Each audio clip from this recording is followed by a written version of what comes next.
temos aqui a grande honra e privilégio de ter conosco o secretário estadual de Justiça e Cidadania, o Dr. Fábio Prieto.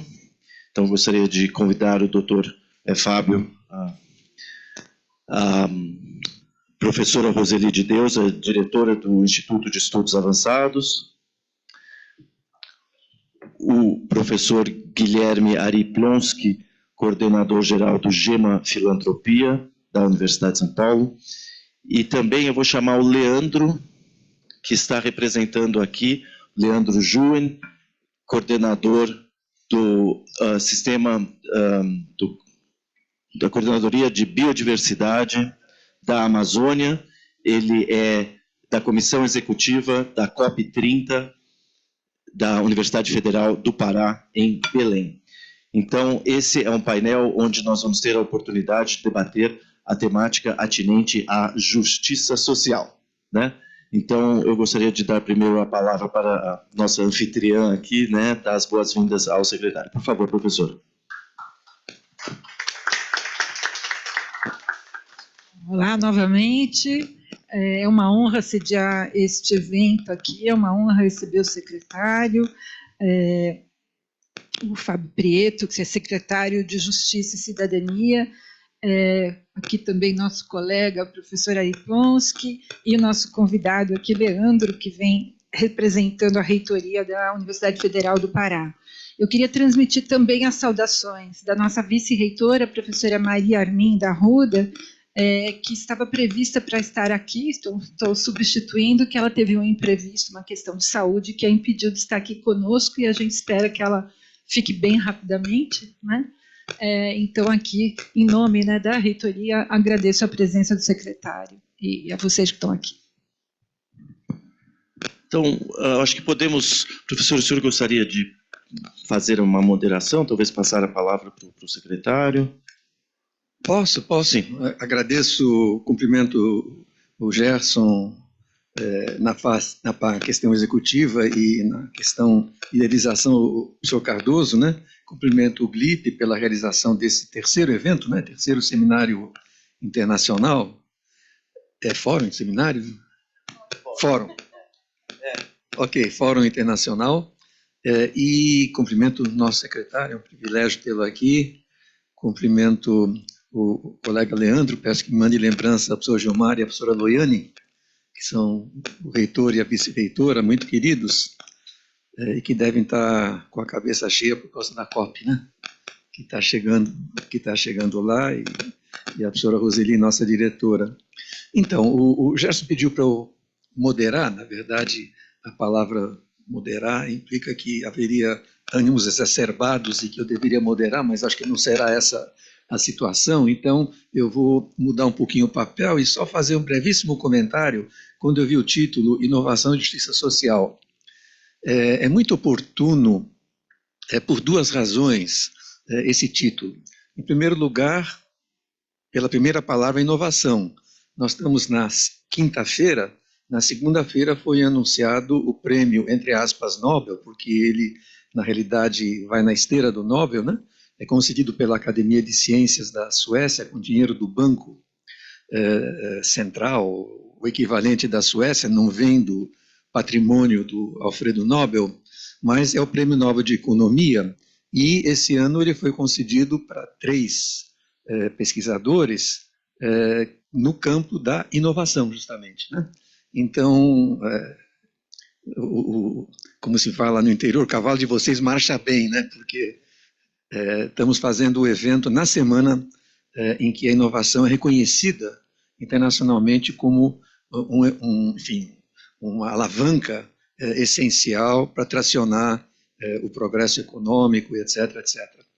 E a segunda razão pela qual o título me impactou é porque a associação justamente não é inovação e progresso econômico, ou crescimento, ou riqueza, o que são as associações tradicionais, mas é inovação e justiça social, o que raramente é feito, é feita essa conexão. E aqui eu queria, em 1 minuto e meio, só chamar a atenção que, embora na percepção generalizada a inovação começa em 1934, por coincidência, no mesmo ano de criação da USP, com a tradução do livro do Schumpeter para o inglês, e daí vem a destruição criadora e tudo isso mais. Na realidade, a história da inovação tem, digamos assim, 3 grandes capítulos.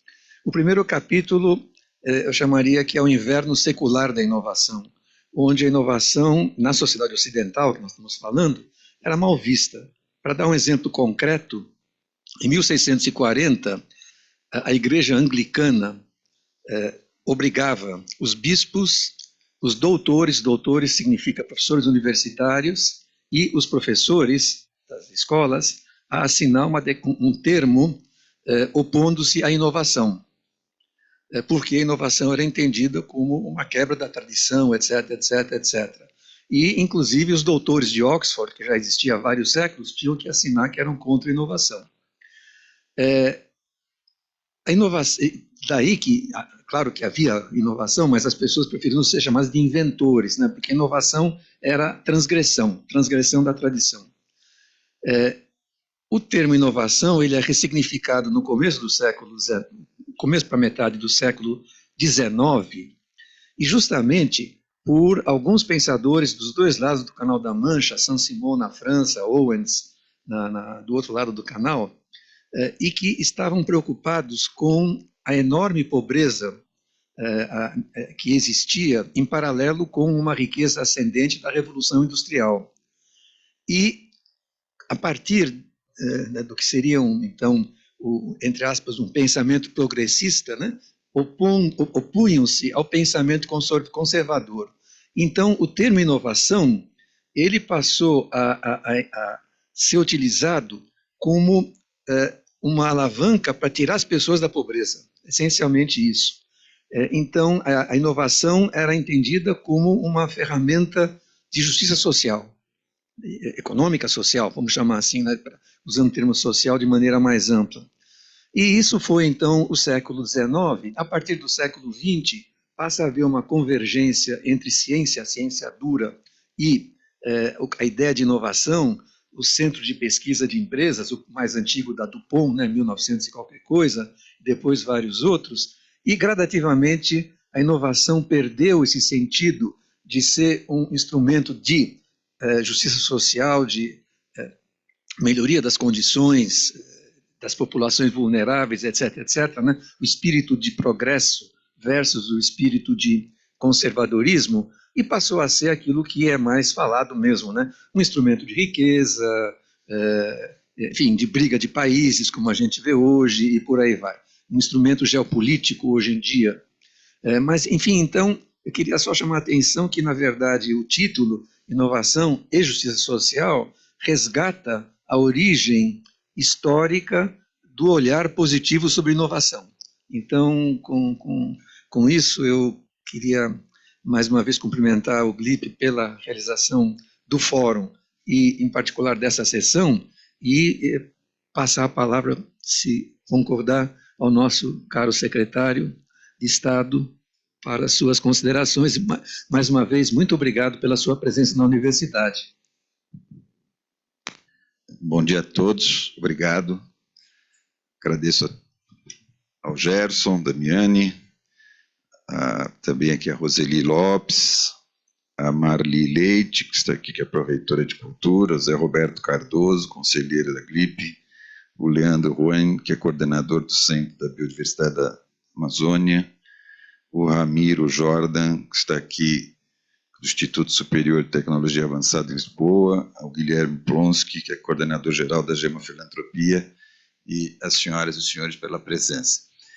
Bom, eu só posso, vocês estão aqui na universidade, eu só posso falar do lugar da minha tribo, que não é propriamente a universidade, mas é uma coisa chamada sistema de justiça, ou de injustiça, que ele também pode operar com a injustiça. Eu tenho uma trajetória muito diversificada dentro do sistema. Eu sou advogado, hoje estou licenciado para exercer o cargo de secretário, mas sou advogado, fui advogado nos anos 80, em São Paulo, fui promotor de justiça estadual há 5 anos, e fui juiz federal de primeira instância, fui desembargador federal, corregedor, presidente do Tribunal Federal, juiz eleitoral. Digo isso para lembrar uma profecia que eu venho fazendo, que eu fiz há 30 e tantos anos, que me deu muito prestígio pessoal, mas foi um desastre para o Brasil. Que é essa questão de nós não concluirmos o processo da caminhada democrática no Brasil. Nós prometemos isso nos anos 80, desde a figura simbólica do Teotônio Vilela, que nós devolveríamos a cidadania ao povo brasileiro. Devolveríamos não, porque eu não sei se ele algum dia teve. Os historiadores discutem se nós tivemos democracia no Brasil entre 46 e 55, e até esse período a gente pode questionar, não é, se realmente o Brasil teve uma democracia de fato. Mas, de alguma forma, ou atribuiríamos ou devolveríamos a cidadania para o povo brasileiro. E a minha tribo, com a ajuda de vocês também, da academia, usurpou esse poder, é? Empalmou esse poder e tornou verdade uma advertência que o Barbosa Lima Sobrinho faz naquele livro clássico sobre a enxada e voto, o livro do foi ministro do Supremo, do Vitor Nunes Leal. Barbosa Lima Sobrinho, ali no prefácio, diz que o doutor pode ser também o novo coronel no Brasil, não é? Se referindo especificamente a esse bacharelismo brasileiro. E a gente vem cumprindo com muito zelo e dedicação essa profecia. A gente não entrega o poder de escolha ao povo brasileiro, nós empalmamos esse poder com o sistema de justiça, a advocacia, os ministérios públicos, o poder judiciário, tribunais de contas. Não é por acaso que o Brasil tem um dos maiores e mais caros sistemas de controle e fiscalização do mundo, e ao mesmo tempo temos uma das piores administrações públicas e mais corruptas do mundo nos indicadores internacionais, não é? O que demonstra que nós criamos essa estrutura monstruosa dos quinquênios, licenças e do abuso de poder todo dia, em que o sistema de justiça toma decisões pela cidadania, mas foi em causa própria. A gente podia ter ficado poderoso e rico e ter feito um bom serviço ao Brasil. Não, nós nos elevamos, tomamos o poder e ainda prestamos um péssimo serviço segundo os indicadores mundiais. Então, a minha aceitação do convite que o Tarcísio me fez para ser secretário da Justiça e Cidadania, eu disse a ele, falei: Tarcísio, você sabe quem você está convidando? Eu era a única liderança da magistratura que defendia a entrega do poder do sistema de justiça ao povo brasileiro. Ele falou: não, eu sei. Eu falei: bom, então daqui para frente a responsabilidade do que der errado que eu fizer é tua, não é mais minha. E ele topou. Falei: a primeira coisa que nós vamos fazer essa secretaria não pode ser mais justiça e cidadania, ela precisa ser de cidadania e de justiça. A gente tem que dizer que primeiro Sua Excelência é o cidadão. E eu já dizia isso dentro dos tribunais, do Ministério Público e da OAB. Não sei qual deles é o pior aqui, o que presta o pior serviço para a cidadania no Brasil, embora se diga todo dia o contrário. E eu vou continuar dizendo isso aqui como teu secretário. Não pode dizer. Então, eu acho que esse é o ponto fundamental da nossa tese na Secretaria de Cidadania e Justiça. Fortalecer todo equipamento que devolva ou atribua o poder de fato à cidadania e não à estrutura do sistema de justiça. Eu tenho falado isso já há 30 e tantos anos, como eu disse a vocês, comecei a falar sobre isso lá nos anos, eu comecei a perceber isso no final dos anos 80, começo dos anos 90, e venho tentando solitariamente falar essas coisas pelo Brasil, aí onde me chamam. Inclusive aqui na USP, tive várias vezes aí com professores. É engraçado porque naquela época o pessoal da esquerda me chamou porque o Lula estava preso, eles queriam entender o que estava acontecendo. E agora eles estão contentes porque estão prendendo o Bolsonaro. Então a turma do Bolsonaro quer entender. E daqui a pouco vem o Lula de novo, porque eles prendem outra vez o Lula. Eles não perceberam, eles estão comemorando e insuflando isso, né? O dragão, estão indo lá coçar a cauda do dragão. Então, daqui a pouco eu vou voltar a falar para os petistas que eles vão prender o Lula, ou seja lá quem for, no lugar do Lula, né? Porque esse sistema opera de forma discricionária contra o poder partidário e econômico. É um poder que sufoca o poder partidário por uma razão muito simples. Sufoca o poder da cidadania. Você não deixa ter o financiamento privado. O Supremo instituiu o financiamento público numa petição, quando teve o escândalo do mensalão, que a gente já tinha uma chance de regulamentar o financiamento privado. Nós instituímos o financiamento público, de modo que hoje vocês votam no partido A e não no partido B opositor, mas vocês financiam o partido B com o dinheiro do imposto de vocês, o que é uma coisa absolutamente aberrante. Não é? Você votar num partido e com o teu imposto você financia o partido contra o teu voto. Nós instituímos isso. O Supremo derrubou a cláusula de barreira, que ia dar consistência aos partidos políticos, tinha um prazo de 10 anos. Quando ia entrar em vigor a lei, o Supremo foi lá e derrubou e manteve esse comércio que a gente tem aqui, proibindo, que na verdade se deu uma estrutura dos partidos. Eu fui juiz eleitoral aqui também. O Tribunal Eleitoral tem o poder de legislar, não é? Ele cria resoluções e legisla, o que é uma completa contradição dentro do sistema. Então, por exemplo, o Congresso aprovou uma lei permitindo que os partidos basicamente gastem o dinheiro do fundo do modo que bem entenderem, que é o certo. É o certo. Quem tem que controlar e escolher o partido, até pelo financiamento que ele faz das próprias atividades, é o cidadão. Mas se o partido quer comprar um helicóptero, a imprensa divulga isso, o cidadão julga. Olha, eu quero um partido que tem helicóptero, ou não quero um partido que tem helicóptero. E não 6 juízes trancados numa sala fazendo isso.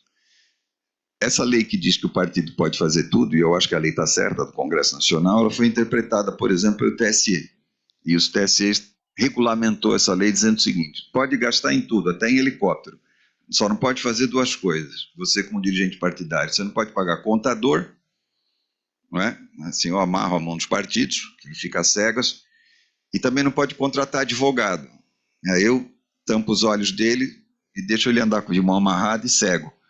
Porque se eu crio uma responsabilidade partidária para você e digo que você não pode fazer conta e não pode ter advogado para defender suas contas, fatalmente eu vou te pegar. Tá? Então, essas medidas todas desse sistema de justiça e tantas outras, ação civil pública, essa ação de improbidade que todos vocês devem adorar, maravilhoso, que é uma aberração que só tem no Brasil, porque essa ação basicamente transfere o poder de crítica de vocês de escolha para o sistema de justiça. Não é? Quer dizer, o julgamento que o cidadão fazia na urna, eu pego, tiro e ponho para o sistema de justiça e digo que isso é uma grande coisa. Essa ação de improbidade causou um dano ao Brasil enorme, porque isso é um terror na administração pública. Você podia acusar qualquer autoridade do Brasil, inclusive o presidente da República, por violação de um princípio. O que é princípio? Princípio é aquilo que eu acho. Eu estava lá no Tribunal Federal, não gostava de você, eu dizia que você não cumpriu um princípio, condenava e tornava inelegível. É isso, basicamente. Então, a gente tem uma justiça hoje que opera sob princípios, com cláusulas abertas, eu transformo qualquer um em réu por qualquer coisa. Não é? Tem ação civil pública, que é a única ação civil pública no mundo em que o cidadão não pode entrar, só os burocratas do Estado que podem entrar. Você como cidadão, não é, nós copiamos a class action americana, que é a ação em que, por exemplo, 1000 cidadãos compram 1000 carros da Ford, e o carro apresenta o mesmo problema. Esses cidadãos vão entrando na justiça americana, cada um com seu advogado. O juiz americano percebe que aquilo é uma ação que envolve o interesse de muita gente, ele, juiz, recolhe aquelas ações e fala, isto aqui é uma ação coletiva, ele escolhe uma ação, aquela que está melhor, mais embasada, para todas as outras e prossegue na Ford com aquela ação. Então, é um movimento da cidadania e depois o juiz vem e reconhece aquilo. Aqui é o Ministério Público, que diz que é defensor da democracia sem voto, não é? E você não pode entrar com a ação. E ainda fizeram uma maldade, porque a lei da ação civil pública diz assim, quem pode entrar com a ação? A União, o Estado, o município e o Ministério Público. A União não sabia que podia entrar, os Estados também não, nem os municípios até hoje. Quem estava aparelhado foi o MP, que dominou esse território. E no final tem um artigozinho que diz assim, as ações civis públicas, as associações civis constituídas há mais de um ano podem entrar com ação civil pública. Parágrafo único.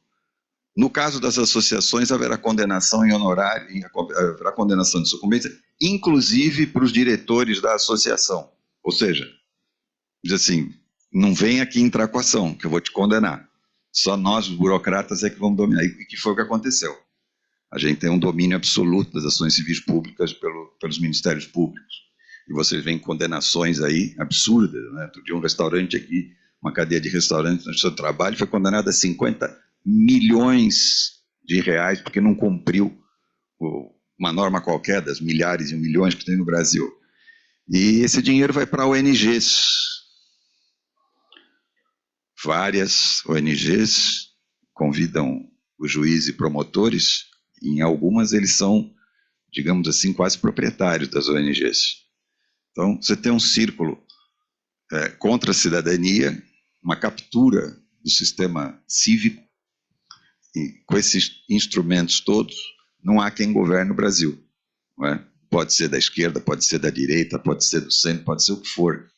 Não governa. O país é ingovernável. E, para piorar, ainda veio a ficha limpa, que todo mundo acha maravilhoso. O que é a ficha limpa?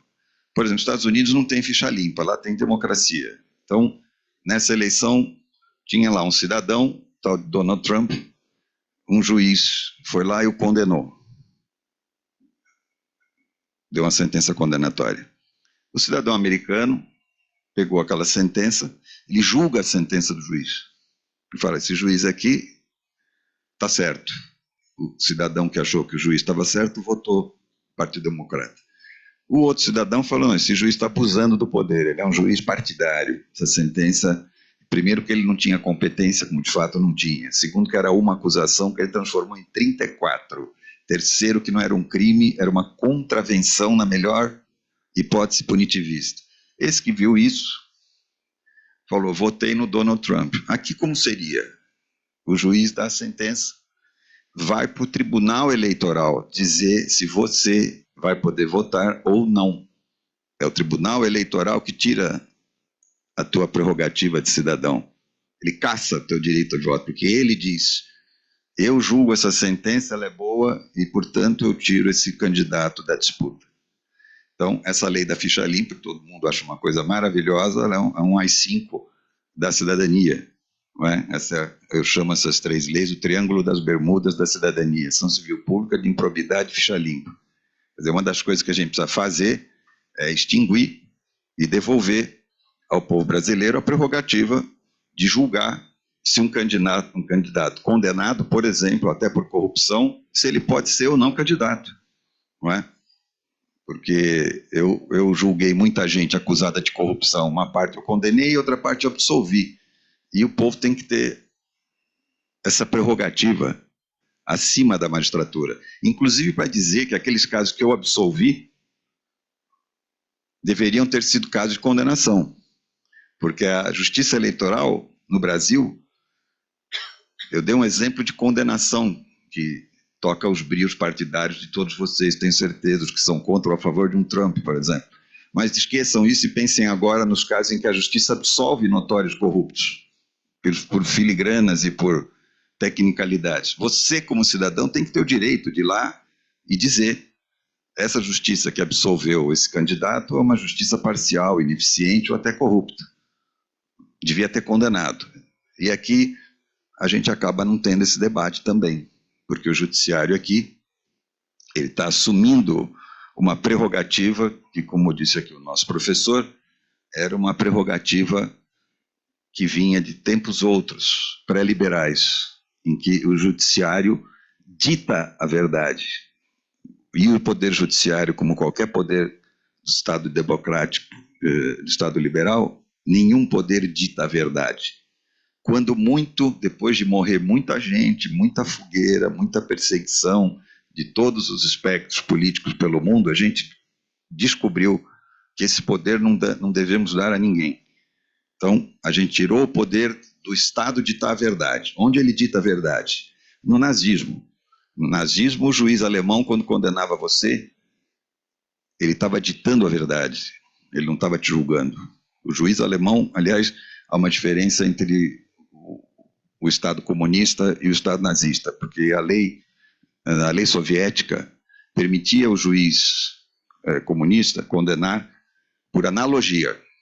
Então, você tinha o Código Penal lá com os tipos penais, e o juiz, quando achava que podia condenar alguém, normalmente porque o partido desejava, ele, por analogia, condenava o cidadão. Quando ele condenava, o juiz comunista, ele até hoje nos países comunistas, ele condena em nome da verdade comunista. Você não pode contestar o juiz no sistema comunista, até hoje. Isso é crime. Os de Hitler eram um pouco pior, porque pelo Código Penal alemão do nazismo, o juiz alemão ele não só podia julgar por analogia, como ele podia condenar segundo aquilo que ele achava que era o espírito do Führer, do líder. Então, ele saía do tribunal, entrava na cabeça do Hitler, depois voltava o espírito para o tribunal e te dava uma sentença de pena de morte. Porque ele entrava na cabeça do espírito do Führer, do Hitler. Esses juízes comunistas e nazistas, até hoje, os nazistas não, os comunistas, embora haja nazistas que não são declaradamente nazistas, eles condenam em nome da verdade. O Estado liberal veio para caçar essa possibilidade.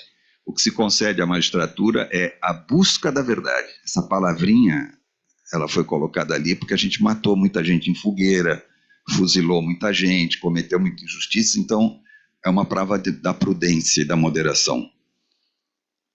O juiz pode buscar a verdade real, está na Constituição. Buscar. Ele não vai ditar nunca a verdade real. E buscar não é ditar. Essa palavrinha que está aí na Constituição de vocês, essa palavra buscar, é para nos salvar de muitas coisas. O juiz busca a verdade e dá uma sentença aqui no Brasil. Ou era assim. E você tinha a prerrogativa de ir para a televisão ou sair do tribunal e dizer, esse juiz que está aí, ele pode ser até honesto, correto, mas ele instruiu mal o processo, ou ele é um mau intérprete das provas e do direito, e ele me condenou, mas eu sou inocente. Você pode contestar a sentença do juiz publicamente. Você tem a prerrogativa de contestar. Então você sai do tribunal com essa prerrogativa da contestação. Não existe autoridade incontestável no sistema liberal. Então, isso é importante lembrar nesse momento, porque há 20 e tantos anos o Brasil parece que está querendo regredir a práticas dos tribunais nazistas ou comunistas. Aliás, a gente que dava aula, eu cometi essa imprudência há alguns anos, no começo da minha carreira também, a gente quando ia ensinar o que era a tipicidade penal, que é uma garantia de todos nós só podemos ser condenados criminalmente se um legislador criar uma norma muito clara. Só pode ser condenado por homicídio porque tem um código penal, lá está escrito. Matar alguém, aquilo é homicídio. Pena, tanto a tanto, ele especifica a pena. Isso é tipicidade penal. Então, nós estamos abolindo isso. Agora, por interpretações livres, aí já há muitos anos, não é de agora, já há uns 20 ou 30 anos isso. O judiciário está ampliando isso, e não é só no direito penal. Não é só no direito penal. É em várias áreas do direito. Então, a gente precisa recuperar isso, porque tudo isso é proteção à cidadania. Não sei se é inovação, professor, mas acho que no Brasil, nos últimos 500 anos, talvez seja uma inovação da justiça, do sistema de justiça. A gente precisa recuperar essas garantias que são dos cidadãos, são do presidente Lula, são do presidente Bolsonaro, são enfim, de todos nós. Isso tem que ser a regra do jogo, e o jogo não pode ser jogado dentro dos tribunais. O tribunal não foi feito para isso. Ao contrário, o tribunal foi feito para amortecer quando a sociedade está muito envolvida em polêmicas muito acesas. O judiciário foi pensado justamente para ficar distante disso e amortecer sem participar. Essa é basicamente a função do judiciário na democracia. E por isso que isso vem funcionando em vários países aqui nos últimos 200 anos, que são esses 200 anos que a gente viu da maior prosperidade da história humana, na ciência, na medicina, na educação, tudo isso. Esse sisteminha simples impediu as fogueiras, impediu as perseguições mais manifestas, não que a gente não persiga uns aos outros, mas as perseguições mais discricionárias e violentas, produziu um debate, um contraditório altamente eficiente. Há uma polêmica entre parlamentaristas e presidencialistas, no sentido de qual foi o regime que trouxe mais prosperidade. Na verdade, se a gente fizer um core, eu sei que isso desarma um pouco essa discussão, mas se a gente fizer um corte de progresso social, a gente vai perceber que foram as sociedades que tiveram o bipartidarismo. Não é? Estados Unidos, os países europeus todos são basicamente países bipartidários. Por que esse regime produziu esses fenômenos dos últimos 200 anos, que é a maior evolução que nós tivemos do ser humano, uma coisa extraordinária? Esse mundo que a gente vive hoje é um mundo extraordinário. Não é? Uma coisa que nenhum livro futurista pensou que a gente vive hoje. Porque esse contraditório era de boa qualidade. Eu debatia com meu opositor, ganhava a eleição e muitas vezes via no meu opositor algumas ideias interessantes. Então eu mudava o nome do programa e dizia que era meu e fazia o que o opositor propunha. Você deu qualidade no debate. Eu não precisava mais matar o meu opositor, eu podia, no processo democrático, me apropriar até da ideia, mudava o nome do programa e evoluía. Esse sistema permitiu aquilo que a gente chama dos consensos ocultos. A gente não podia declarar. Né? O exemplo mais notório dos últimos anos foi o final da Thatcher na Inglaterra, que bancou aquela reforma radical, e depois o Tony Blair, quando assume, continua a execução do programa da Thatcher, né? No final da vida ela disse: a minha maior vitória política foi o Tony Blair, primeiro-ministro. Né? E estou dando um caso, mas isso foi uma inteligência do sistema nesses últimos 200 anos, em que a gente pôde ter um contraditório muito mais qualificado. Não é? Você permitiu uma troca de ideias, uma apropriação de ideias, uma execução das ideias e dos projetos sem grandes conflitos internos nessa sociedade. Por isso que o debate progrediu imensamente. Esse é um outro problema do sistema de justiça, porque ele interdita o nosso contraditório, não é? Ele interdita até de forma drástica, não é? Porque ele executa políticas públicas nas ações civis públicas, por exemplo. Vou dar um dado para vocês. Quando eu assumi aqui, os meus amigos lá do MP me procuraram, porque num caso aqui de saúde infantil importante, o MP, há 20 e tantos anos, entrou com uma ação civil pública, defendendo uma política pública.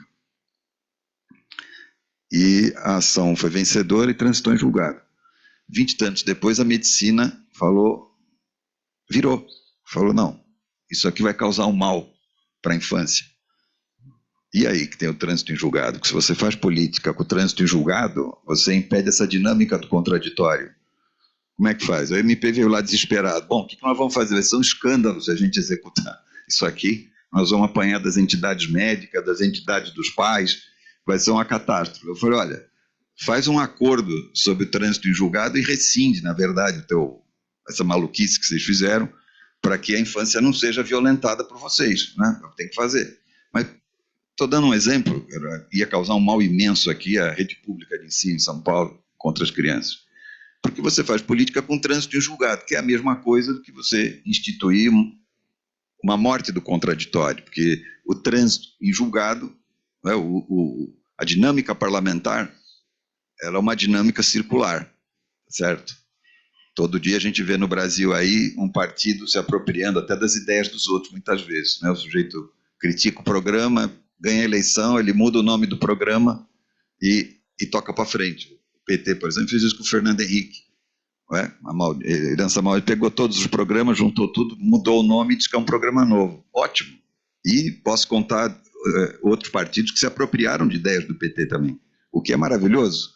É isso que dá uma dinâmica mais progressista na sociedade, sem conflito. Agora, se eu tenho um trânsito em julgado que se põe contra todos esses partidos políticos, não importa qual deles vai assumir o poder. Como é que eu vou fazer inovação social se eu tenho um título de trânsito em julgado? Obviamente isso não pode funcionar, e não está funcionando. Então nós temos ações civis públicas sobre tudo que vocês podem imaginar, tem promotor de tudo que você pode imaginar, tem promotor do mico-leão, do prazo do liquidificador. Você só não pode fazer uma coisa, a gente não pode sair daqui e andar, bom, aqui dentro da USP acho que ainda pode um pouco, mas não pode andar 10 quadras, tomar um café lá na esquina, porque não sabe se vai tomar um tiro, porque o promotor aqui faz tudo menos o que os promotores fazem no mundo, que é participar da repressão penal. Não é?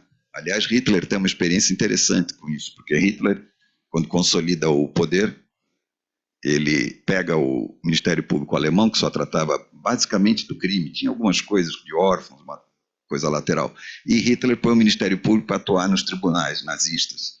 Tanto que hoje, se você falar na Alemanha, que você vai pegar o Ministério Público alemão e dar uma função que não seja penal, você apanha na rua lá. A gente tem essa herança maldita ou bendita do nazismo lá. Nós aqui fizemos o contrário. A gente pegou o Ministério Público, põe ele se vai meter em tudo. Ele só não cuida da tua segurança, não é? Eu fui promotor. Quando eu entrei nos anos 80 na promotoria, a gente andava lá pelos corredores da Procuradoria-Geral e via os mais velhos falando, aquele fulano ali é o promotor do Tribunal do Júri, o cara era um grande tribuno. Aquele ali é o promotor que entende de fraude, o cara entendia tudo de fraude bancária, comercial, de comércio e tudo. Hoje você anda pelos corredores, bom, primeiro que já não precisa ir no Ministério Público todo dia, nem nos tribunais, né? Mas quem que é o promotor criminal que vocês conhecem, tirando esse rapaz aí do PCC? Vocês conhecem algum? Os tribunais do júri aqui em São Paulo, nós chegamos a matar 60 mil brasileiros por ano em homicídio. 60 mil. O que morreu em Gaza em 2 anos com bombardeio sem defesa. Hoje matamos 40 mil. Nós fechamos vários tribunais do júri, porque não tinha processo. Por que não tinha processo? Porque você ser promotor criminal hoje não dá prestígio nenhum. Você não evolui na carreira, tá certo? Então, você não apura, não tem ninguém demandando. Essa demanda é que voltou agora. O Brasil, nós precisamos matar 60 mil pessoas para a pauta da segurança pública voltar. Falar, olha, tudo bem me roubar, tudo bem o número de estupros, mas pelo menos não vão ficar vivos, pelo menos vocês não querem fazer. Por isso que essa pauta da segurança voltou. Não é? Porque com esse indicador de homicídio que a gente tem no Brasil, a sociedade começou de alguma forma, façam alguma coisa. Não é? Então, aliás, essa lei que está sendo proposta aí para a emenda da segurança pública vai contra a inovação e da justiça social, na minha opinião. Porque o que ela faz? Ela está pegando um fundo e um conselho. Fundo no Brasil é uma salinha fechada com meia dúzia de sábios lá resolvendo. O Brasil tem cidadão de 2 tipos. Tem o cidadão de segunda classe. O cidadão de segunda classe é aquele que vai disputar no Congresso o orçamento com um parlamentar.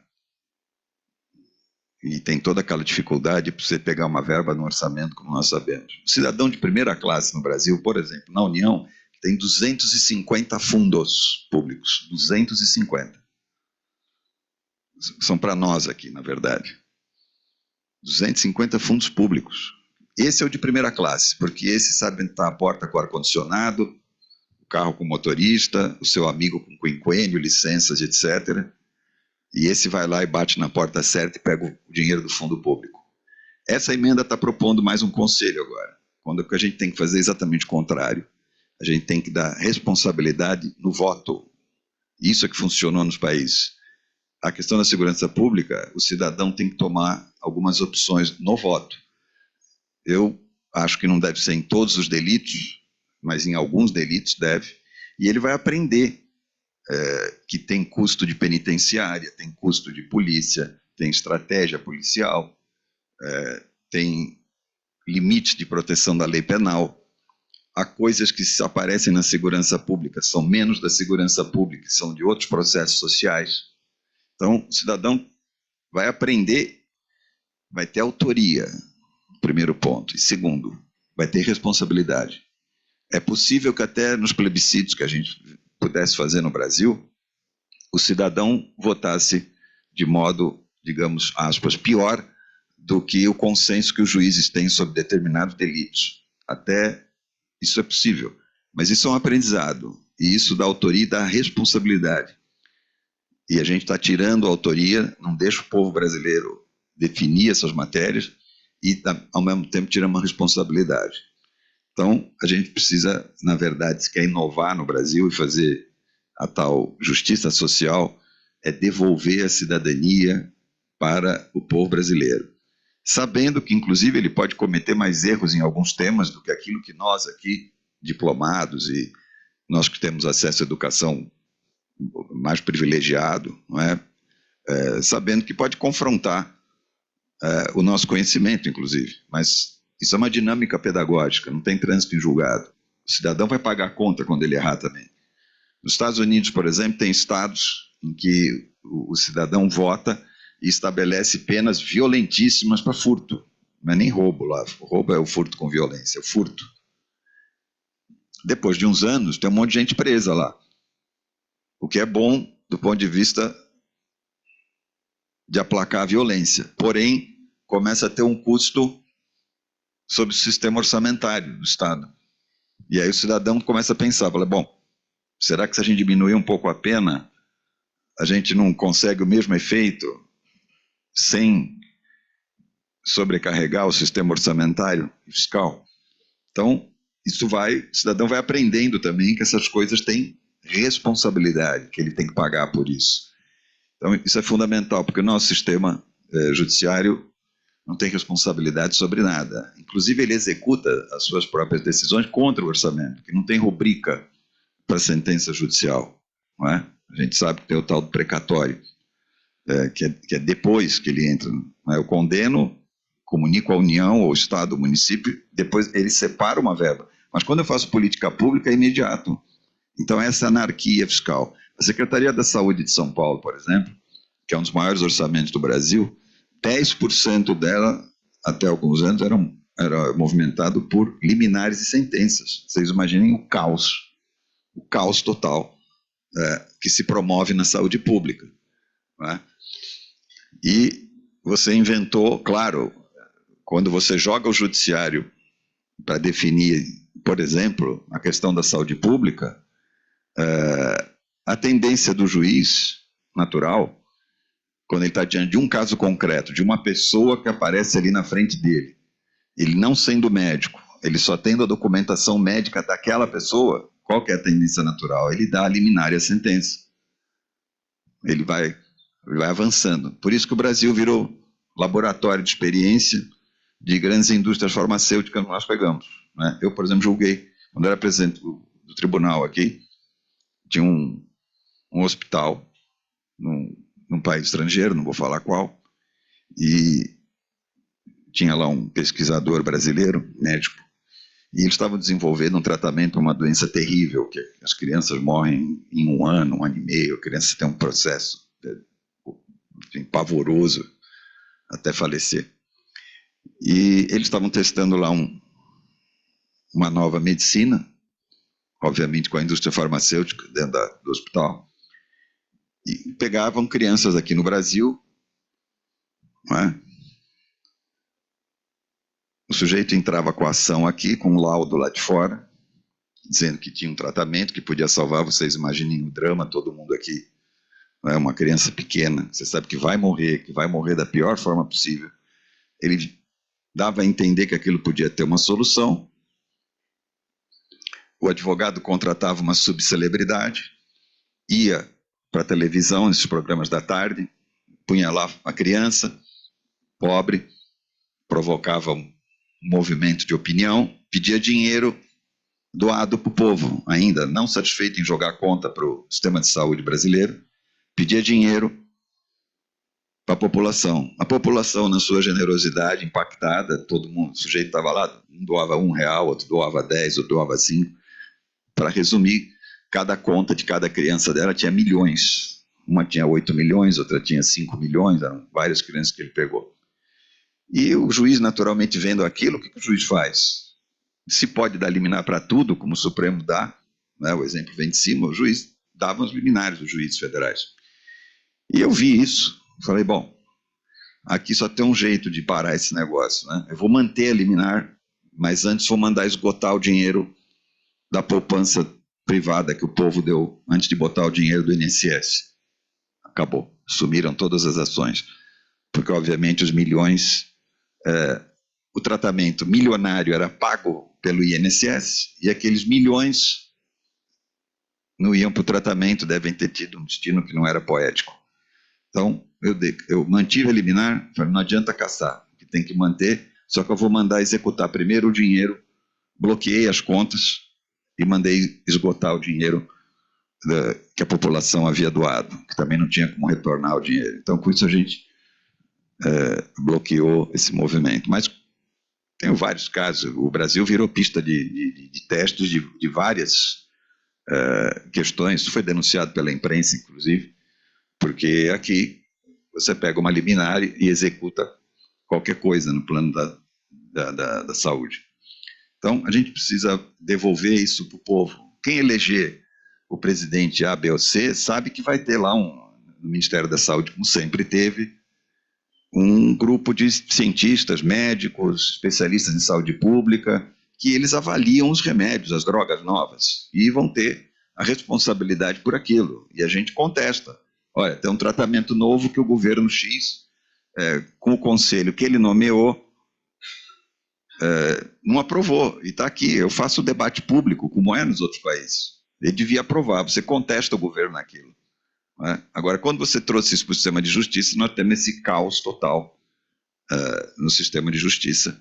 E uma parte desse caos, uma parte importante, vem das sentenças liminares judiciais.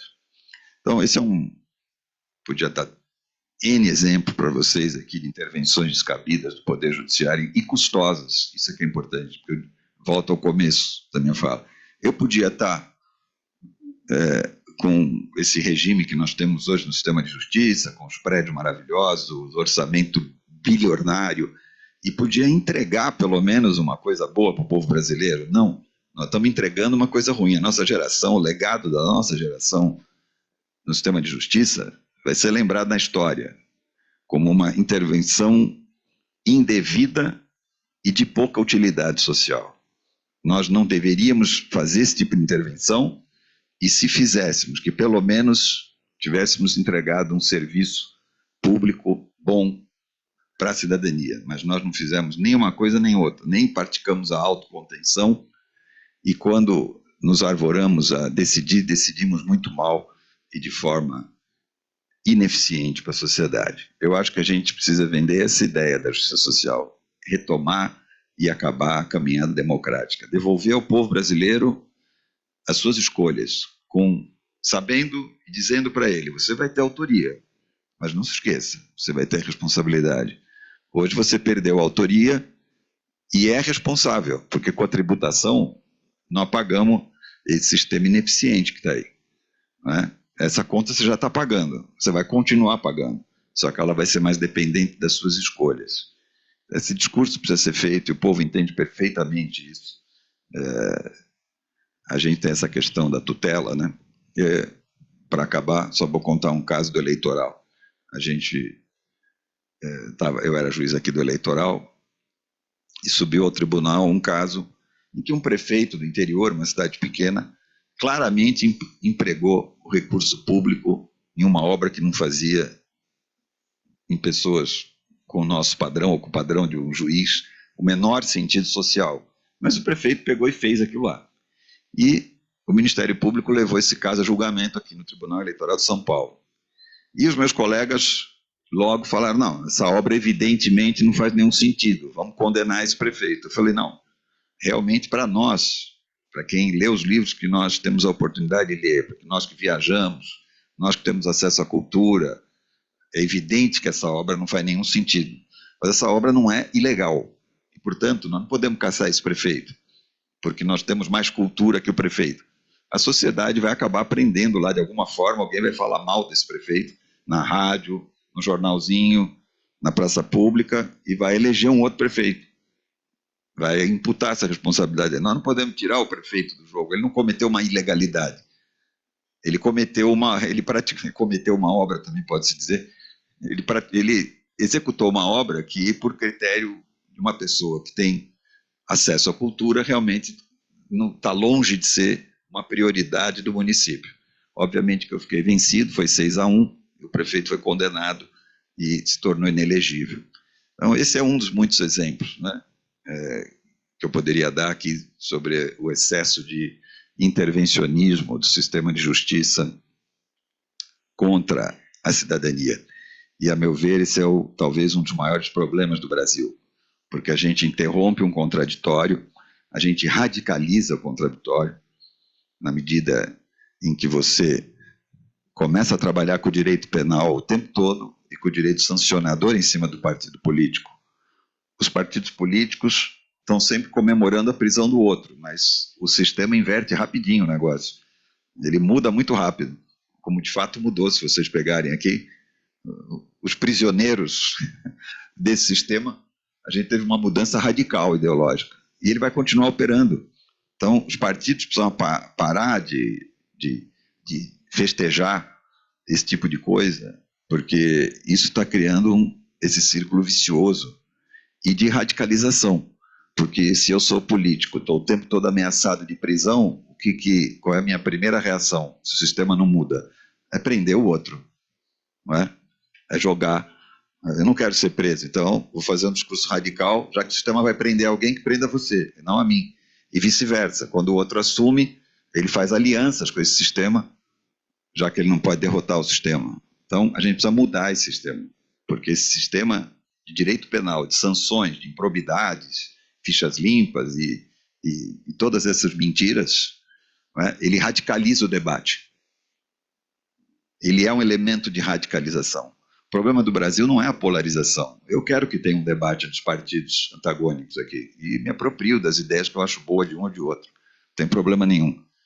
O que eu não quero é radicalizá-los com esse sistema permanente de sanções graves contra a classe partidária que tem no Brasil. Eu quero que os partidos se organizem, eu quero que eles tenham liberdade de organização, que as lideranças sejam efetivas nos partidos políticos e que eles façam o contraditório da forma mais livre possível, sem essa ameaça permanente que nós temos no Brasil, desse sistema que, eu repito, é um dos maiores e mais caros do mundo, com sanções graves, como sanções de direito penal, sanções morais aplicadas pela justiça. Nós temos dois ministros aqui com visões de mundo completamente antagônicas. Nós tivemos o Moreira Alves, que era um ministro mais, digamos assim, conservador, e tivemos o Sepúlveda, que era um ministro mais progressista. Uma coisa que os dois estavam de acordo: quando a moral entra nos tribunais, há um perigo para a sociedade. Está escrito nos votos dos dois, tanto do Moreira Alves como do Sepúlveda Pertence. Quando o moralismo entra nos tribunais, há um perigo para a sociedade. E quando esse moralismo ainda tem à mão os instrumentos do direito penal, da ação de improbidade, da lei da ficha limpa, da ação civil pública, das resoluções do Tribunal Superior Eleitoral, os senhores, como cidadãos, sejam lá a ideologia que tiverem, da extrema esquerda para a extrema direita, os senhores não vão conseguir exercer os direitos que têm a prerrogativa de exercer. Então, eu acho que a inovação que a gente precisa na justiça social é inverter a justiça e cidadania para cidadania e justiça. Não é fácil convencer meus amigos advogados, promotores e juízes disso. Eles fazem discursos todos os dias falando na salvação das criancinhas, do Estado Democrático de Direito e outras coisas que, obviamente, não estão preservadas com esse sistema que nós temos. Mas nós vamos ter que convencê-los, porque também não dá para brigar com eles, que eles prendem a gente, né? Hoje se prende muito fácil no Brasil. Tem que conversar com eles e dizer: olha, vocês podem ter um lugar na sociedade, como tem o juiz, o promotor e o advogado nas sociedades ocidentais, de muito prestígio, mas não podem ter essa prerrogativa absolutista que vocês têm hoje, né? A gente precisa arrumar um pouco a sociedade e deixar que esse contraditório de melhor qualidade prossiga. Sem esse contraditório, a gente não avança. O Brasil não avança.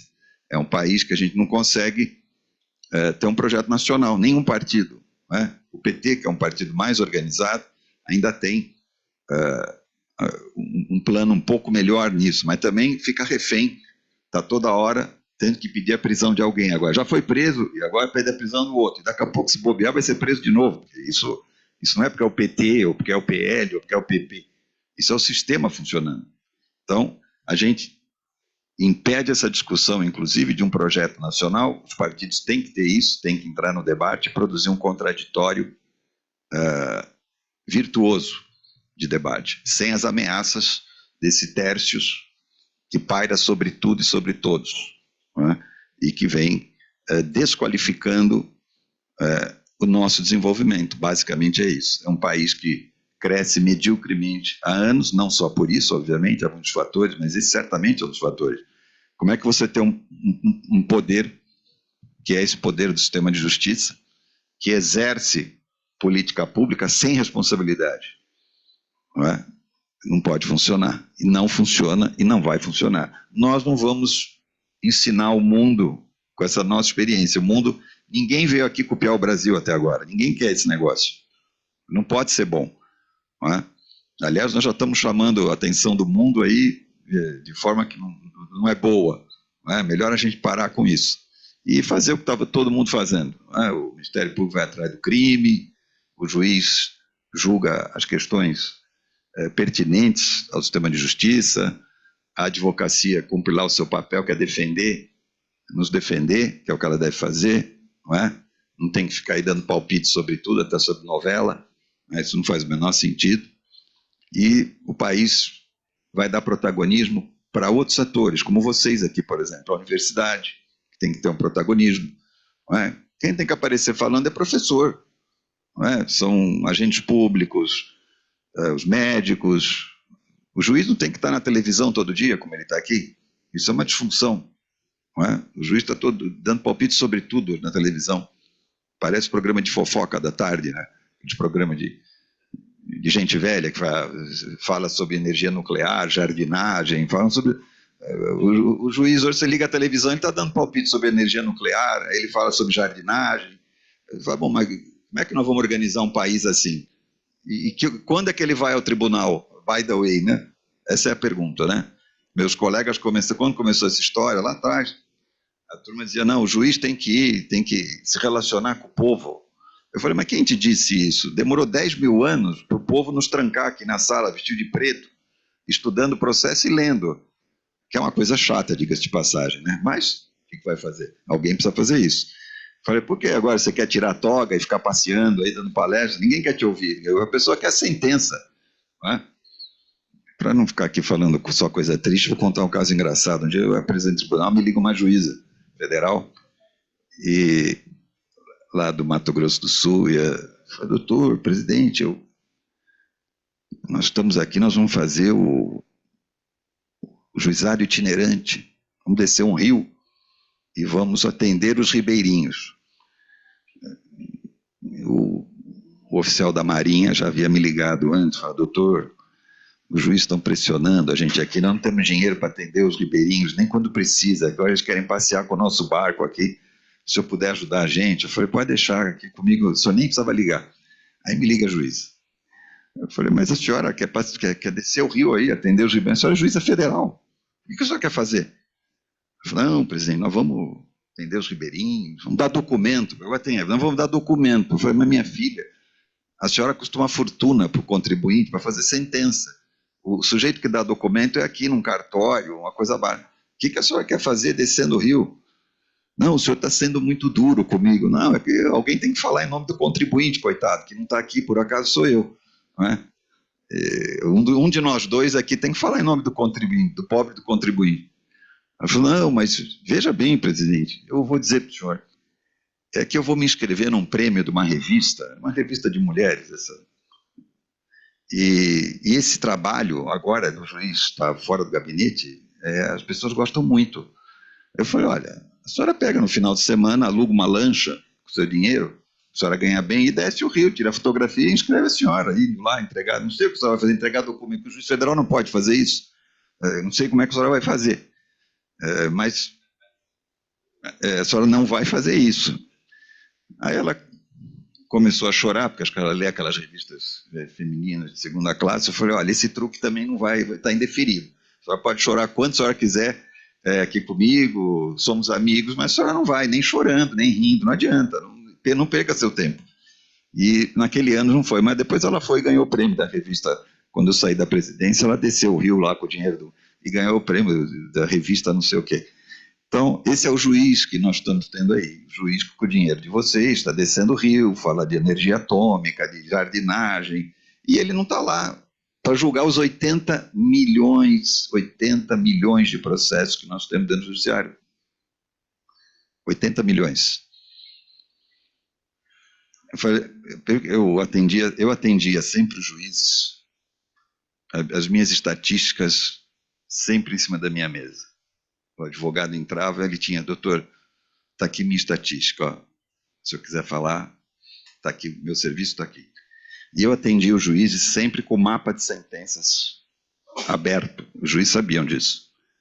E eu falei para essa juíza, eu falei, doutora, a senhora quer descer o rio com o dinheiro do contribuinte para ganhar um prêmio de uma revista feminina? Eu estou com o seu mapa de sentenças aqui aberto. A senhora tem 3.000 sentenças para dar paradas, tudo com prazo vencido. 3.000.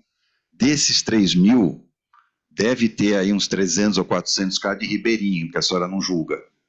E não é da documento, é coisa que a pessoa está esperando na Previdência Social, a senhora está negando porque nem julga. Então, em vez de ficar passeando, cumpra o seu dever e julgue os casos que a senhora não julga, porque a senhora está passeando aí, a senhora é uma juiz moderna, está contra a experiência que as sociedades todas acumularam. As sociedades são sábias, todas as sociedades, inclusive o nazismo, o comunismo, eles trancam o juiz, tranca lá o juiz numa sala, põe uma roupa preta nele e deixa ele trancado lá, que é um bicho meio perigoso, né? Você deixa o bicho sair para a rua, veja o que está acontecendo no Brasil. Ele tira aquela roupa preta e começa a passear e falar besteira sobre tudo que está na cabeça dele, veja o que aconteceu com o Brasil.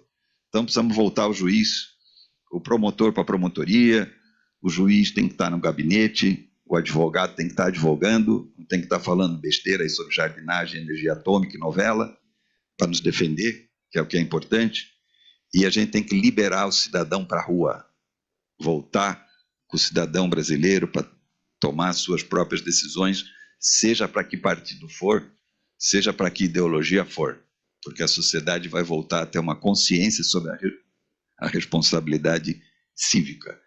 Essa é a inovação que eu gostaria de ver no Brasil nesses últimos 500 anos, que ainda não foi testada, que eu gostaria de testar. Não sei se ela vai trazer justiça, porque o voto não dá a certeza que ninguém tem. Nós tiramos a certeza dos tribunais e só damos a eles o poder de execução da sentença, que é uma outra coisa, a autoridade do Estado, não a autoridade da verdade. Porque nós tiramos do cidadão também a certeza. Por quê? E por que esse sistema deu tão certo nos últimos 200 anos? Porque, ao contrário do nazismo, que tinha como pressuposto o novo homem do nacionalsocialismo, a raça pura, ou o novo homem do regime comunista, que está lá no Marx, o liberalismo sabe que nós somos essa coisa aqui, mais ou menos, que todos nós somos. Os nossos defeitos, nossas imperfeições, nossas mudanças de ponto de vista, as nossas transições individuais, transições coletivas. O liberalismo basicamente deu certo porque ele trabalha com a condição humana. Ele não tem nenhuma pretensão a que nenhum de nós seja o novo homem. Ele sabe que nós somos isso que nós somos aqui. Uma coisinha nota 6, nota 5 aí, que vai levando aí. Ele não quer que ninguém aqui seja nota 10 o tempo todo. Ele sabe que nós não vamos tirar 10 o tempo todo na vida, sempre. Isso não existe. Nenhum desses projetos totalitários deu certo e não darão. Então, vamos praticar aquilo que deu certo nesse engenho que foi conhecer e aceitar a limitação humana e estabelecer um processo circular de exercício do poder sem trânsitos em julgado e sem intervenções de autoria e responsabilidade de quem não foi qualificado para isso, que é o seu sistema de justiça. Obrigado pela presença de todos.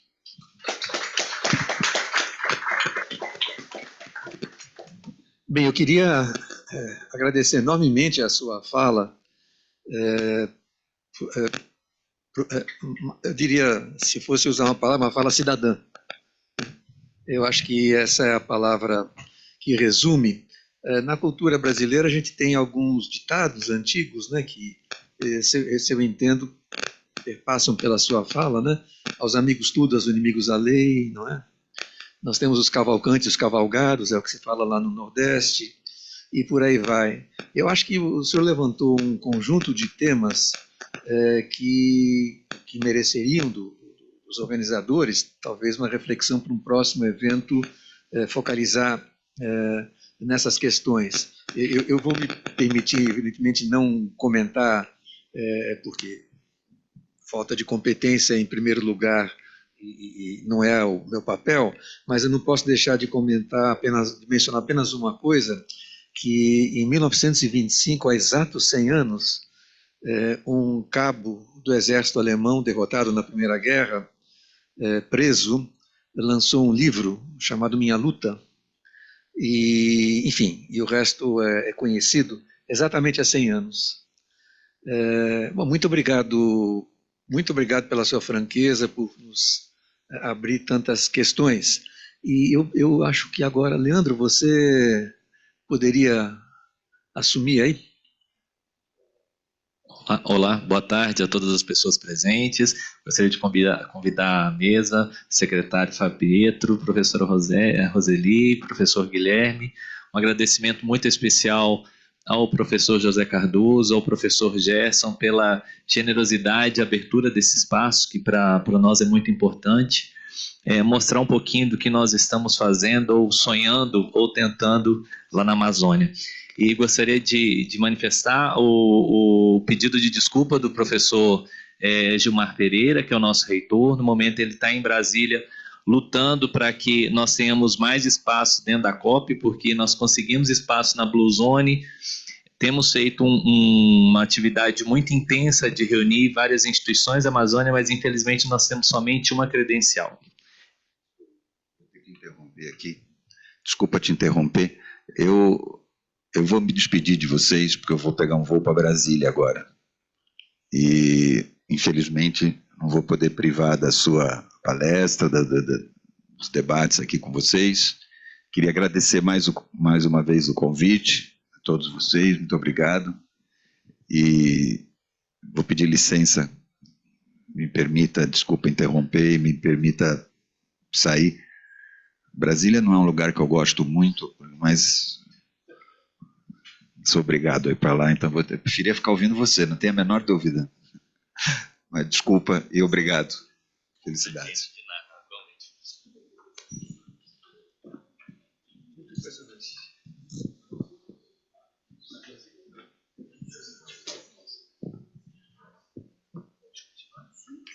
Bom, então, infelizmente ele não vai estar aqui, mas ele fez questão de mandar o discurso que ele gostaria de ler, de apresentar aqui, eu vou fazer a leitura. Boa tarde, senhoras e senhores, autoridades, colegas da Universidade de São Paulo, representantes dos setores públicos e privado, pesquisadores, estudantes e demais participantes deste fórum. É uma honra representar a Universidade Federal do Pará e a Amazônia nesse espaço de diálogo, que em sua terceira edição se consolida como uma plataforma colaborativa dedicada a transformar intenções em ações concretas, conectando ciência, inovação e compromisso social. Nos últimos tempos, temos visto com frequência as anomalias climáticas. O Sudeste registrou calor recordes e os reservatórios oscilaram. Ao mesmo tempo, a região Sul ficou embaixo de água. No Norte, os rios secaram e as queimadas têm acelerado o processo de degradação florestal, levando as cidades amazônicas a terem o pior ar do mundo. Esses sinais não são exceção, são sintomas de uma nova era climática. Vivemos um tempo em que as mudanças do clima já não são projeções do futuro, mas realidades do nosso presente. E a pergunta que nos reúne aqui na USP é simples e urgente. Como responder coletivamente a esse novo cenário que afeta a todas e todos nós? A resposta passa, inevitavelmente, pela colaboração entre ciência, sociedade, poder público e setor produtivo. Precisamos mais do que nunca trabalhar em conjunto e somar esforços. Nenhum setor isolado tem condições de enfrentar a magnitude dos desafios que nós vivemos hoje. Por isso, o Fórum Internacional é um chamado à ação conjunta, uma oportunidade de converter conhecimento em impacto, inovação em justiça e intenção em transformação real. Permita-me trazer o olhar da Amazônia para essa conversa. A Amazônia é ao mesmo tempo centro de equilíbrio climático global e símbolo das desigualdades históricas do nosso país. Ela concentra 10% da biodiversidade mundial, 20% da água doce do planeta e abriga 25 milhões de brasileiras e brasileiros que vivem, resistem e inovam todos os dias. Os chamados rios voadores, que partem da floresta, abastecem os céus do Sudeste, garantindo chuvas, safras produtivas, energia e estabilidade climáticas. Sem a Amazônia viva, não há segurança hídrica, alimentar ou energética. Mas essa região, responsável por 60% do território nacional e 10% do PIB brasileiro, ainda enfrenta profundas assimetrias de investimento e infraestrutura. A Universidade Federal do Pará, maior instituição de ensino superior da região, atua há mais de 67 anos, levando ciência, tecnologia e educação onde o Estado muitas vezes não consegue chegar. São 12 campings instalados por todo o Estado, mas com ação efetiva em 85 municípios do Pará. Mais de 60 mil pessoas entre estudantes, docentes e técnicos. É uma história marcada pelo compromisso com a inclusão e desenvolvimento territorial, sendo reconhecido como uma instituição enganjada com as questões sociais do nosso tempo, seja por meio de suas ações de ensino ou pelas pesquisas aplicadas que desenvolve. Antes mesmo das políticas de cotas existirem em nosso país, a UFPA já desenvolveu ações afirmativas. E hoje, aproximadamente 75% dos nossos estudantes vivem em situação de vulnerabilidade social. 69% dos nossos alunos vêm de escola pública. A cada 4 alunos da UFPA, 3 são os primeiros da família a ter acesso ao ensino superior, o que exige um olhar atento à permanência estudantil e à inclusão real. É para esse público que buscamos fazer a diferença, mas o impacto vai muito além dos números. É o estudante da Ilha do Marajó que se torna o primeiro professor da sua comunidade. É a pesquisadora que transforma o conhecimento científico em tecnologia social. É o projeto de extensão que cria renda e dignidade em comunidades tradicionais. Essas histórias mostram que a universidade é a ponte entre o conhecimento e a esperança. É assim que se faz justiça social, na prática. E é justamente por isso que a universidade pública na Amazônia é uma ferramenta de justiça social, de transformação de vida. E a UFPA é, por natureza, uma instituição diversa e inclusiva, pois acolhe indígenas, quilombolas, ribeirinhos, refugiados, extrativistas. As universidades públicas são peças centrais no ecossistema da sustentabilidade e segurança. Elas formam profissionais, produzem conhecimento e constroem ponte entre os setores, conectando dados, comunidades e políticas públicas. A UFPA tem se destacado como laboratório vivo de soluções socioambientais, integrando saberes tradicionais e, ao mesmo tempo, com inovações tecnológicas. Projetos como o Centro Integrado da Sociobiodiversidade Amazônica, o CISAM, que congrega as 13 universidades federais da Amazônia, mostra que é possível gerar impacto socioeconômico real ao reunir pesquisa científica, empreendedorismo sustentável e participação social. Essas iniciativas criam modelos de bioeconomia, tecnologias sociais e cadeias produtivas sustentáveis, com potencial de escalonar e inspirar políticas públicas em outras regiões do país. E é por isso que falar em sustentabilidade e segurança é também falar de cooperação e governança compartilhada. Afinal, a segurança alimentar, climática e energética começa no conhecimento e depende da capacidade de trabalharmos em cooperação. Mas precisamos reconhecer que produzir ciência e inovação na Amazônia tem um custo adicional, o chamado custo amazônico. As distâncias são imensas, o transporte muitas vezes se dá por rios, a conectividade é precária e o custo logístico é elevado. Muitas ações de pesquisa, ensino e extensão só são possíveis na Amazônia se você pegar um carro, um avião e um barco, o que eleva muitos os custos para a realização de qualquer ação. Infelizmente, esses fatores não são considerados nos editais de fomento e nem nos repasses institucionais. Isso cria um paradoxo. As regiões mais estratégicas para o futuro climático do planeta são também as menos apoiadas na produção de conhecimento e tecnologia. Por isso, defendemos 3 medidas essenciais. Reconhecer o custo Amazônia em editais e políticas públicas, com critérios de equidade regional. Segundo, investir em infraestrutura científica e digital, que garanta conectividade e logística sustentável. 3, estabelecer financiamento plurianuais que deem estabilidade às redes e projetos amazônicos. Sem conhecer o rio, a floresta e o Amazônida, não há sustentabilidade possível, apenas desigualdade reproduzida. Mesmo diante de tantos desafios, a Amazônia não é ausência, ela é potência. É uma região criativa, resiliente e estratégica para o mundo. A Amazônia cria, pensa e propõe soluções. É um território onde inovação tecnológica, justiça social e conhecimento ancestral se encontram.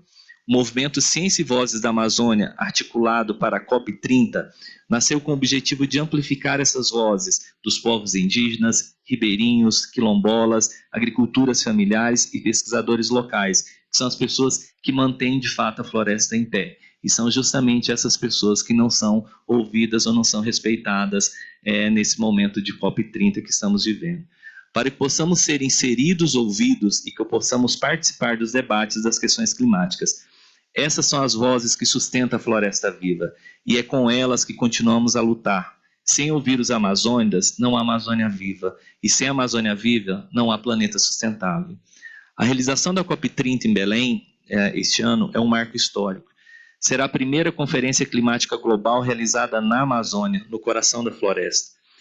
Esse será o momento de avaliar o Acordo de Paris e de apresentar ao mundo soluções reais e escaláveis, justamente o que este fórum se propõe a fazer. A COP30 deve ser um espaço de convergência entre ciência, tecnologia, inovação e justiça social.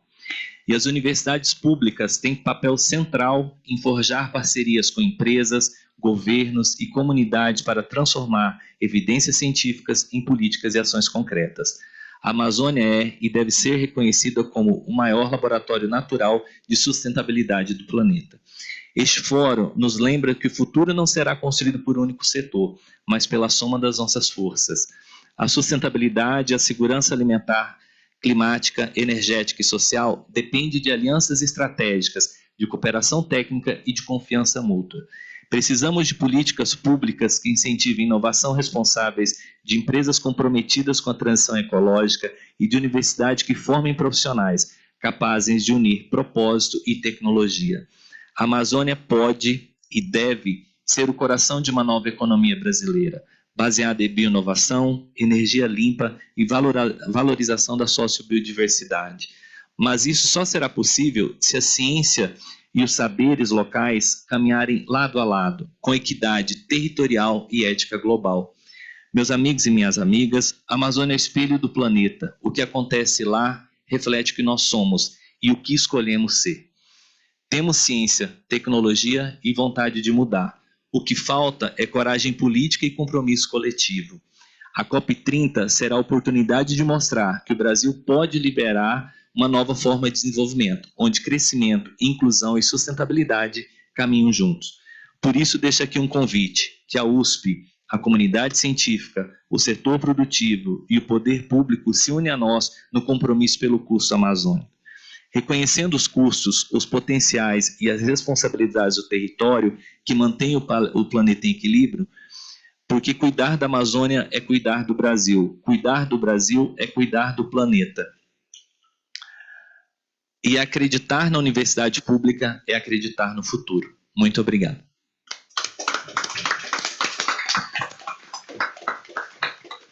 Excelente, agradeço muito em nome dos organizadores pela fala formal da universidade, que você então transmitiu com bastante paixão.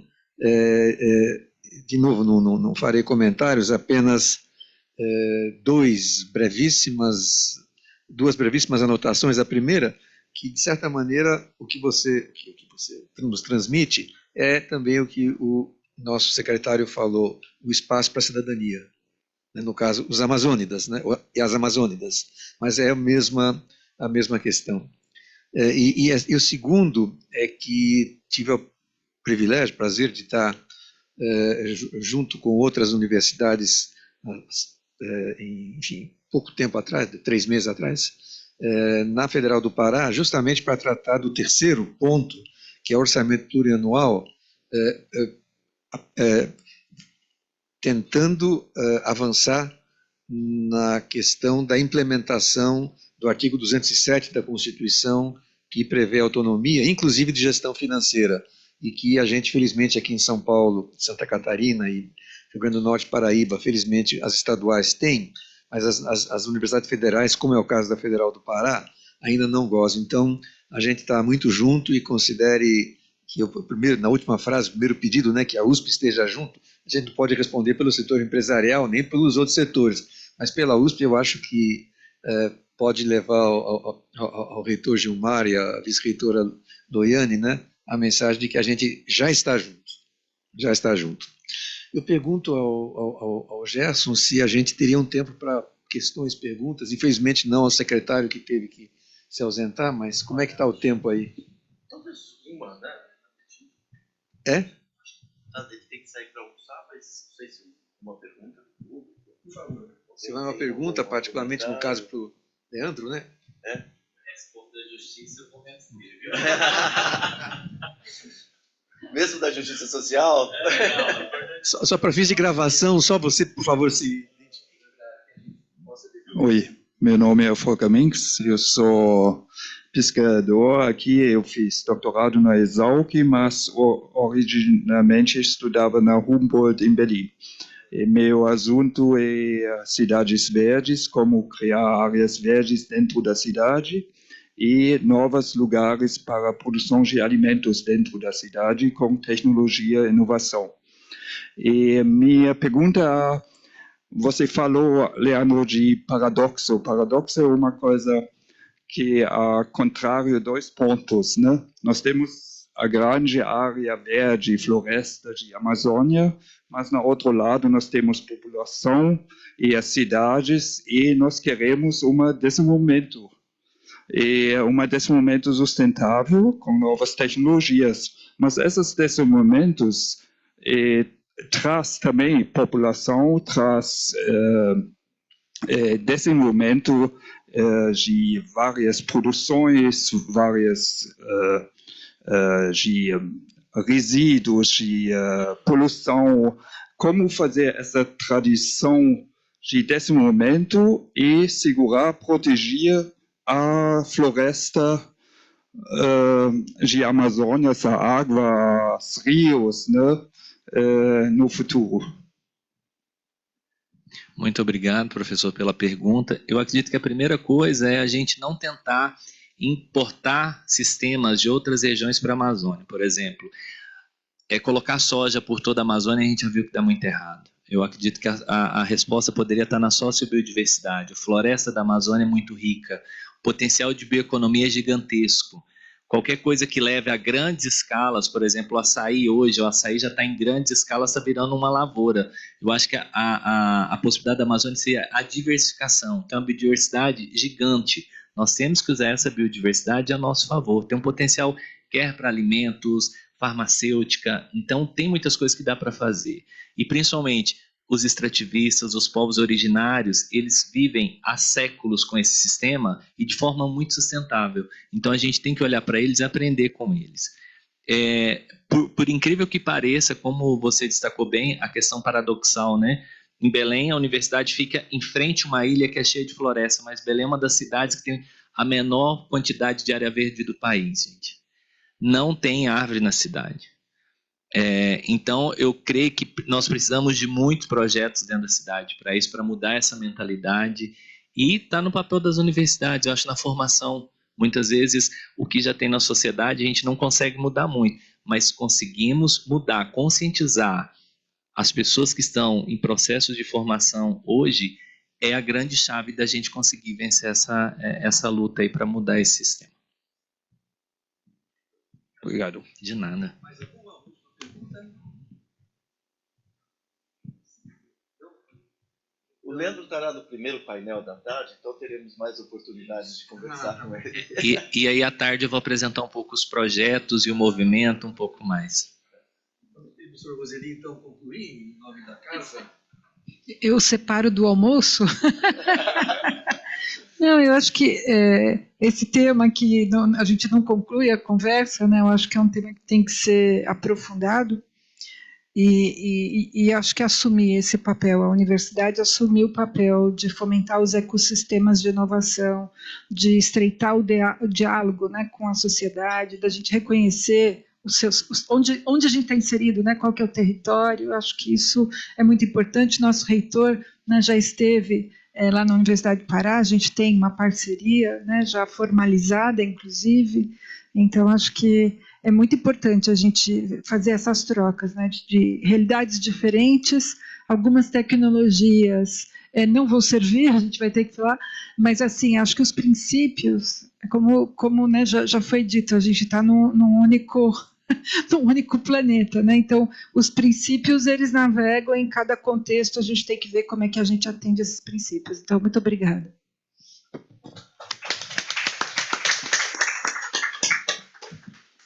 Nós temos uma pausa para o almoço agora. Enquanto isso estiver acontecendo, vai ter uma salinha Zoom aqui com 2 colegas da Califórnia. Eu vou estar por ali, mas vai estar gravado. Não se preocupem, vocês podem almoçar.